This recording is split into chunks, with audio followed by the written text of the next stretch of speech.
शिक्षा क्रांति के नाम पर जनता के आंखों में धूल झोंकते रहे हैं आम आदमी पार्टी और केजरीवाल। कोर्ट ने भी अब फटकार लगाई आप पार्टी को।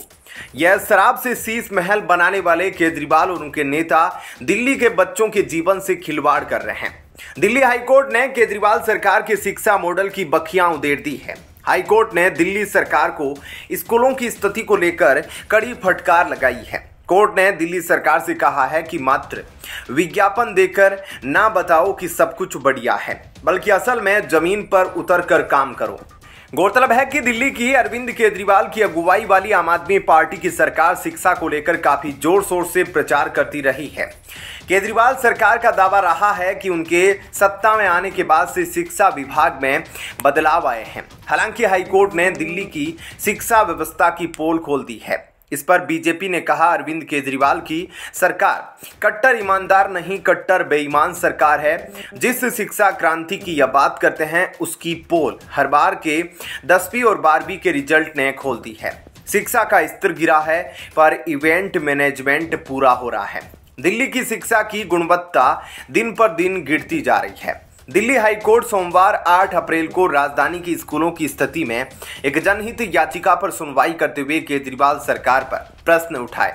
दिल्ली हाईकोर्ट के कार्यकारी चीफ जस्टिस मनमोहन और जस्टिस प्रीतम सिंह अरोड़ा की बेंच ने केंद्र शासित प्रदेश के शिक्षा सचिव को कड़ी फटकार लगाई। हाईकोर्ट ने शिक्षा सचिव से कहा, आपका काम यह नहीं है कि आप बैठकर अखबारों में विज्ञापन दें और बताएं सरकारी स्कूलों में सब कुछ एकदम बढ़िया चल रहा है। एक कक्षा में 144 बच्चे बैठ रहे हैं, यह बड़ी खराब स्थिति है। हाई कोर्ट के समक्ष लगाई गई याचिका में बताया गया था कि राजधानी के कई स्कूलों में बच्चों के बैठने की सभी बेंच टूटी हुई है। उनके बैठने की व्यवस्था सही नहीं है। कहीं कहीं स्कूल टीन की बिल्डिंग में चल रहे हैं, कहीं पर एक स्कूल में 6000 बच्चे हैं।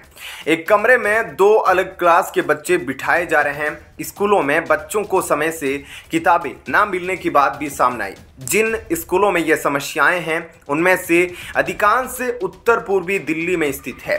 स्कूल में ये कमियां वकील अशोक अग्रवाल ने बताई। इस पर शिक्षा सचिव ने कोर्ट के सामने माना कि यह सभी कमियां स्कूलों में मौजूद हैं। उन्होंने कहा वे पिछले महीने स्वयं इन स्कूलों के दौरे पर गए थे और उन्हें ये गड़बड़ियां दिखी थी। इस पर कोर्ट ने उनकी जमकर क्लास ली। कोर्ट ने शिक्षा में गड़बड़ी की वजह से बड़े अपराधों को लेकर कहा, ताजुब की बात नहीं है कि दिल्ली की जेलें भरी हुई है। तिहाड़ जेल की क्षमता 10,000 है, लेकिन इसमें 23,000 कैदी है। ऐसा इसलिए है क्योंकि स्कूल ठीक से काम नहीं कर रहे हैं। क्या आप इसके बीच के संबंध को समझ रहे हैं? हाई कोर्ट ने दिल्ली के शिक्षा विभाग से कहा कि वह स्कूल के सामने लाई गई इन कमियों को जल्द सही करे। कोर्ट ने शिक्षा सचिव से प्रश्न पूछा कि अगर यह सभी गड़बड़ियां हैं तो वह शिक्षा विभाग के लोगों पर कार्रवाई क्यों नहीं कर रहे हैं। कोर्ट ने शिक्षा सचिव से स्कूलों के लिए किए गए काम और कार्रवाई को लेकर एक हल्फनामा दाखिल करने को कहा है। ऐसे में क्या कहना है आपका? कमेंट सेक्शन में अपनी राय जरूर बताएं। जय हिंद, जय भारत। कल मंगलवार को दिल्ली हाईकोर्ट ने मुख्यमंत्री अरविंद केजरीवाल को राहत देने से इनकार कर दिया। हाईकोर्ट ने शराब नीति से जुड़े मनी लॉन्ड्रिंग मामले में अपनी गिरफ्तारी को चुनौती दी थी। वहीं आज अरविंद केजरीवाल के जेल जाने से राजधानी दिल्ली में राष्ट्रपति शासन लगाए जाने की अटकलें एक बार फिर जोर पकड़ने लगी है। दरअसल दिल्ली के उपराज्यपाल द्वारा केंद्रीय गृह मंत्रालय को पत्र लिखकर दिल्ली सरकार की शिकायत की गई है। सूत्रों के अनुसार इसके बाद से आम आदमी पार्टी नेताओं में राष्ट्रपति शासन को लेकर घबराहट और बढ़ गई है। वहीं सोमवार को दिल्ली विधानसभा में बोलते हुए एक आप विधायक ने दावा किया कि भाजपा आपको डराने के लिए दिल्ली में राष्ट्रपति शासन की अफवाह फैला रही है। दिल्ली के उपराज्यपाल वीके सक्सेना ने गृह मंत्रालय को पत्र लिखकर दिल्ली की ताजा स्थिति से अवगत कराया है। केंद्रीय गृह सचिव को लिखे पत्र में कहा गया है कि दिल्ली सरकार के मंत्री उपराज्यपाल के साथ बैठक करने से इनकार कर रहे हैं। मंत्री सार्वजनिक महत्व के मुद्दों पर चर्चा की बजाय उनकी अनदेखी कर रहे हैं। एलजी के पत्र में कहा गया है कि दिल्ली के मुख्यमंत्री की गिरफ्तारी और उसके बाद के घटनाक्रम के मद्देनजर उपराज्यपाल ने जल, शिक्षा, स्वास्थ्य, परिवहन, पर्यावरण, वन आदि विभागों से संबंधित दिल्ली सरकार के प्रमुख मंत्रियों की बैठक बुलाने का निर्णय लिया था। उपराज्यपाल ने 29 मार्च और 2 अप्रैल को 2 बार मंत्रियों के साथ बैठक के लिए कहा, लेकिन स्वास्थ्य मंत्री मुद्दों को सुलझाने की बजाय सार्वजनिक रूप से कीचड़ उछालने में लिप्त है। वह उपराज्यपाल से मिलने से इनकार कर चुके हैं, जबकि अन्य मंत्रियों में गोपाल राय, कैलाश गहलोत आतिशी ने भी असंवेदनशीलता दिखाई है और नागरिकों को प्रभावित करने वाले दैनिक मुद्दों पर उपराज्यपाल वीके सक्सेना के साथ बैठक में भाग लेने से इनकार कर दिया। पत्र में कहा गया है कि उपराज्यपाल द्वारा बैठक में भाग लेने के लिए मंत्रियों को सूचित किया गया, लेकिन उन सभी ने ईमेल के माध्यम से आदर्श आचार संहिता का हवाला देकर बैठक में भाग लेने से इनकार कर दिया। उपराज्यपाल के प्रधान सचिव ने पत्र में कहा है कि उपराज्यपाल का मानना है कि इस प्रकार की बैठक आवश्यक थी, जिससे सीएम केजरीवाल की गिरफ्तारी की वजह से शासन के नियमित कामों में बाधा नहीं आए। गौरतलब है कि दिल्ली के उपराज्यपाल वीके सक्सेना ने बीते दिनों एक टीवी चैनल के कार्यक्रम में बोलते हुए कहा था कि दिल्ली की सरकार जेल से नहीं चलाई जाएगी। सक्सेना की यह टिप्पणी आपके नेताओं के उन बयानों के बाद आई थी जिसमें उन्होंने कहा था कि केजरीवाल जेल में रहने के बावजूद सीएम पद से इस्तीफा नहीं देंगे। गौरतलब है कि ईडी ने 21 मार्च को अरविंद केजरीवाल को उनके आवास पर लंबी पूछताछ के बाद गिरफ्तार कर लिया था। उसके बाद उन्हें 22 मार्च को निचली अदालत में पेश किया गया, जहां कोर्ट ने उन्हें 1 अप्रैल तक ईडी की हिरासत में भेज दिया। इसके बाद 1 अप्रैल को कोर्ट ने उन्हें 15 अप्रैल तक न्यायिक हिरासत में भेज दिया था। फिलहाल मुख्यमंत्री केजरीवाल तिहाड़ जेल में हैं। ऐसे में क्या कहना है आपका? कमेंट सेक्शन में अपनी राय जरूर बताएं। जय हिंद, जय भारत। अभिषेक मनु सिंघवी फिर फेल, आत्मा और शरीर दोनों को जेल। अब दिल्ली शराब घोटाले में मुख्यमंत्री अरविंद केजरीवाल के बाद पूरी आम आदमी पार्टी की मुश्किलें बढ़ने वाली है।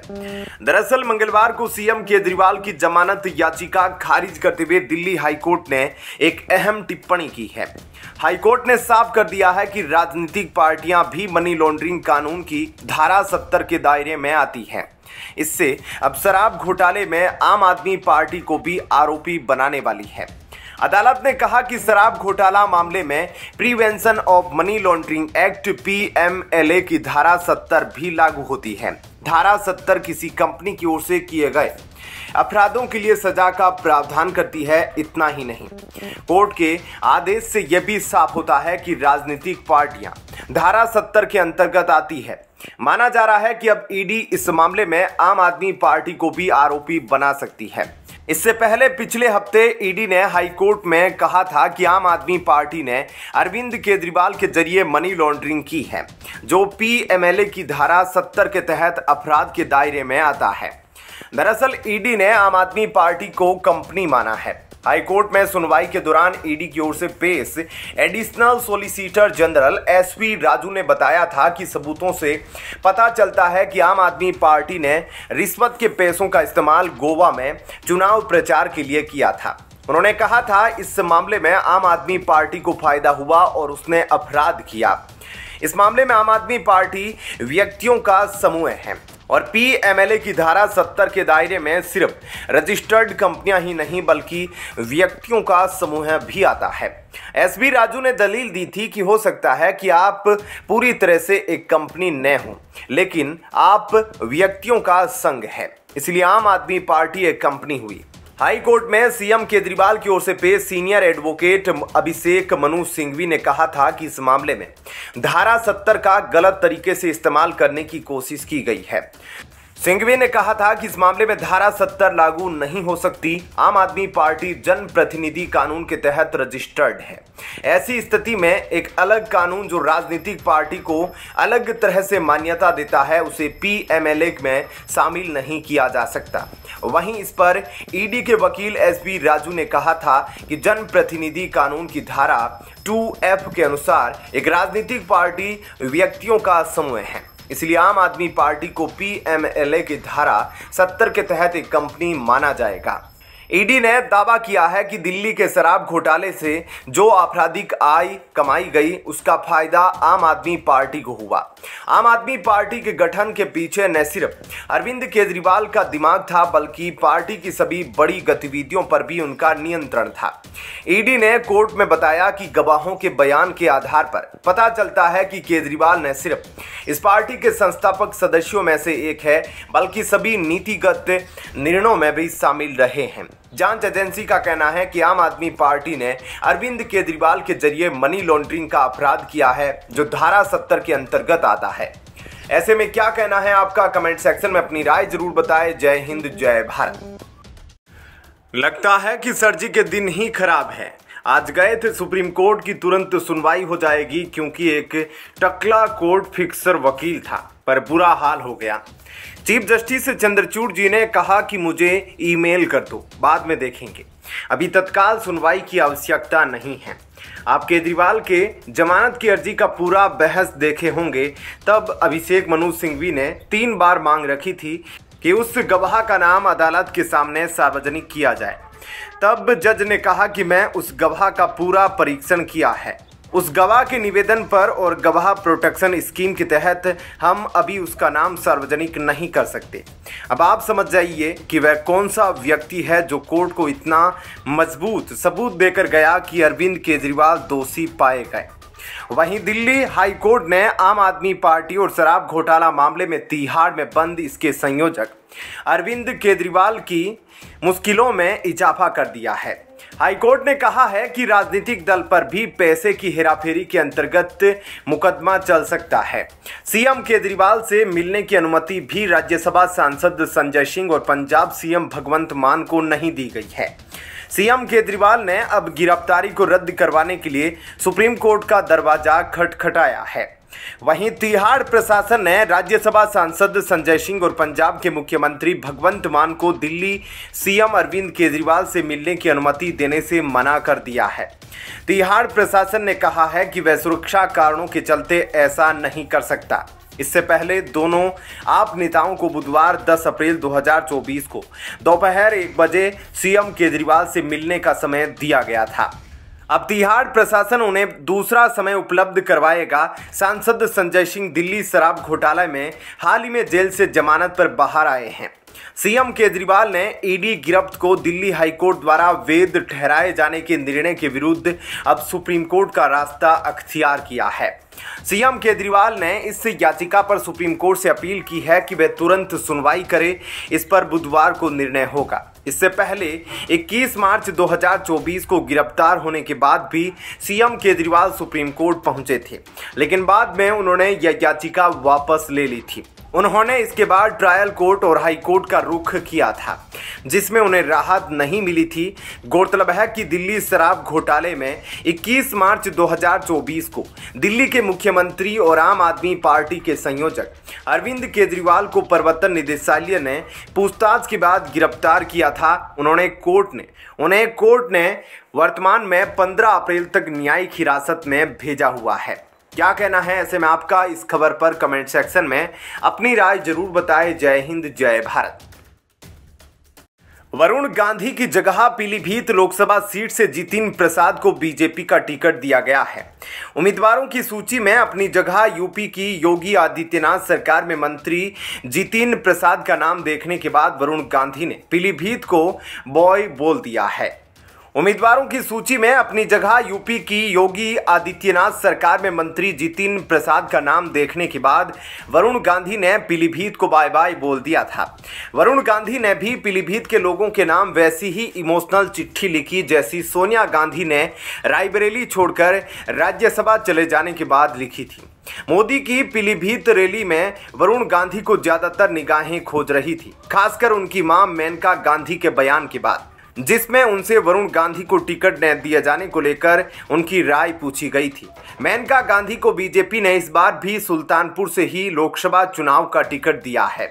मेनका गांधी ने रॉबर्ट वाड्रा के चुनाव लड़ने की संभावनाओं से जुड़े सवाल पर कहा, यह देश अब दामादों से आगे निकल चुका है।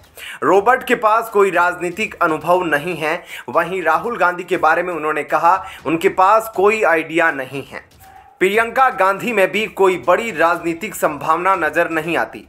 मेनका गांधी ने इंडिया टीवी को दिए एक्सक्लूसिव इंटरव्यू में ये बातें कही। वहीं जब राहुल गांधी से जुड़ा यह सवाल पूछा गया कि जाने माने चुनाव रणनीतिकार प्रशांत किशोर का कहना है कि राहुल गांधी को ब्रेक ले लेना चाहिए। इस पर मेनका गांधी ने सहमति जताई और कहा उनके पास कोई बड़ा आइडिया नहीं है, क्योंकि पार्टी को आगे बढ़ाने के लिए बड़ा आइडिया चाहिए या फिर बड़ा लीडर होना चाहिए। पार्टी अपने आप खड़ी हो जाती है। वहीं वरुण गांधी को बीजेपी से टिकट नहीं मिलने के सवाल पर उन्होंने कहा कि मुझे नहीं मालूम कि पार्टी ने क्यों टिकट नहीं दिया। पार्टी ने जो फैसला लिया उस पर कुछ टिप्पणी नहीं कर सकती। मुझे इतना मालूम है कि वरुण जो भी करेगा देश के लिए अच्छा करेगा। मेनका ने कहा मुझे इतना मालूम है कि पीलीभीत मायूस सी हो गई। हमारा रिश्ता जीतने हारने से नहीं बल्कि हमारा रिश्ता हमेशा पीलीभीत के एक एक इंसान के साथ है। राहुल प्रियंका की चुनावी चर्चा पर उन्होंने कहा हम लोगों को सुल्तानपुर में चाय पर चर्चा की आदत है। चाय पर बैठकर सरकारों को बनाते हैं और गिराते हैं। यह वही है, मैं वह नहीं करती हूँ। सुल्तानपुर को जितना मिलना था उससे ज़्यादा मिला है। मैं दिल्ली की सरकार और यूपी सरकार को धन्यवाद देती हूँ। मुझे मंत्री बनने की ज़रूरत नहीं पड़ी, इसलिए मुझ पर दोबारा भरोसा किया गया। पिछले 5 साल में जो ताकत आई है सुल्तानपुर के लिए वह आती रहेगी। इस बार 400 पार बिल्कुल मुमकिन है। पीलीभीत लोकसभा सीट के लिए चुनाव के पहले चरण में 19 अप्रैल को मतदान होना है। पीलीभीत सीट से 2019 के चुनाव में बीजेपी के वरुण गांधी सांसद बने थे। तब वरुण गांधी को 7,04,549 वोट मिले थे, जबकि दूसरे नंबर पर रहे समाजवादी पार्टी के हेमराज वर्मा को 4,48,922 वोट मिले थे। इससे पहले 2014 में इस सीट से वरुण गांधी की मां मेनका गांधी लोकसभा पहुंची थी। मेनका गांधी 1989 से 2014 तक इस सीट से चुनाव लड़ती रही है। 1984 के बाद यह पहला मौका है जब पीलीभीत सीट से कोई गांधी चुनाव मैदान में नहीं है। ऐसे में क्या कहना है आपका? कमेंट सेक्शन में अपनी राय जरूर बताएं। जय हिंद, जय भारत।